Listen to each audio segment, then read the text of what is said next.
Yeah. Stop playing. It's goddamn Johnny. It's another episode on It's Just My Opinion. No, I got a question, man. How do you know you've outgrown something or someone? And it really is different. Like, depending on where you are in life, I think here's a few real ways that people realize that they've grown. Do you respond instead of reacting? Are you really comfortable saying no? Like, are you able to set boundaries without feeling uncomfortable or like feeling guilt? It's a major milestone. Maybe you don't seek validation like you used to. Are we taking a step back? Are we reflecting on shit like that? I think that that's real important. Do you reflect before you blame? Like, what was my role in that? Does peace become your priority? Is that number one on your list? Talk to him. Do you embrace change instead of fighting it? Do you embrace change or do you fight it? You know, that's a great ass question because there's a lot of shit in my life that's changing right now. But I'm gonna embrace it. I'm not fighting it. You know what I'm saying?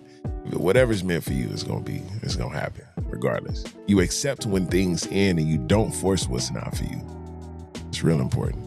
I feel like emotional maturity shows growth. Having self-control over your emotions shows a lot of growth. So emotions are your mind and body reacting to what's happening around you and within you. Like, they're pretty much signals just telling you something matters. You know, we go through all type of emotions, but how do you know that you've grown emotionally? Are you able to hold space for more than one emotion at a time, right? So you can feel grateful and sad, right? Excited and scared. Maturity is pretty much making room for complexity instead of picking one, like the right feeling. Not letting emotions control your identity. That's a big one. You feel things, but you're not ruled by them. It's real big. Feeling insecure, but still understanding that doesn't mean that you're not worthy. Talk to them, man. You know, these are big topics I feel like we don't reflect on. We don't bring to the surface. And that's because we're dealing with them at an all-time high. That's just my opinion, though. Are you able to recognize other people's emotions without making it about you? Like, if somebody else is not feeling it, you know, they're having a bad day or whatever, you're with them, you just happen to be talking to them and they get angry and blah, blah, blah. Like, you don't take that personal. I feel like that's emotional boundaries maturing. Emotions grow up too. Emotions grow up too. Like, not you just grow up, emotions grow up, right? Like, so you don't have the same emotions that you used to have when you were 10. 15, 20, 25, 30.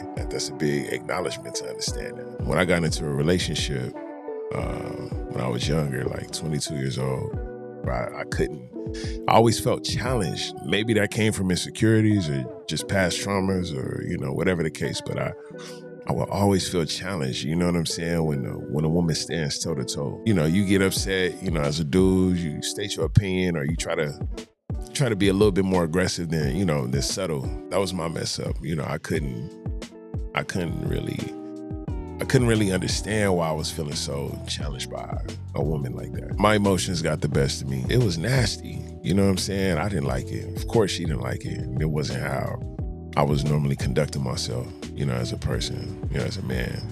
Definitely like as a man of God. What does it even mean to have emotional maturity? And how do you know when your feelings have evolved from that, from being immature? Like some examples, right? Like the young you versus the current you.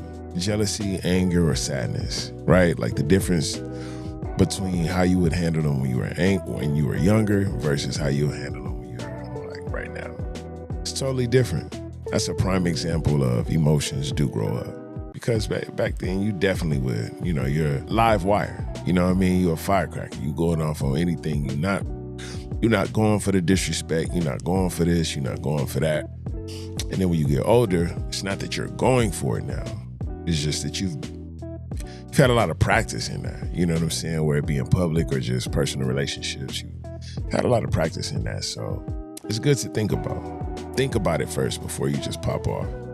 That's always important. Like instead of you feeling it and you just going off the dribble, like, nah, this is just how I feel, blah, blah, blah. You're supposed to have more self-control, right? Like in emotional growth. When you feel somebody's testing you feel somebody's challenging you, think about it, take a second. And what really are emotional triggers? And what do emotional triggers reveal? They really expose your hand. They show your true colors. Emotional triggers are really big because I feel like in a lot of relationships, that's what we're dealing with primarily most of the time.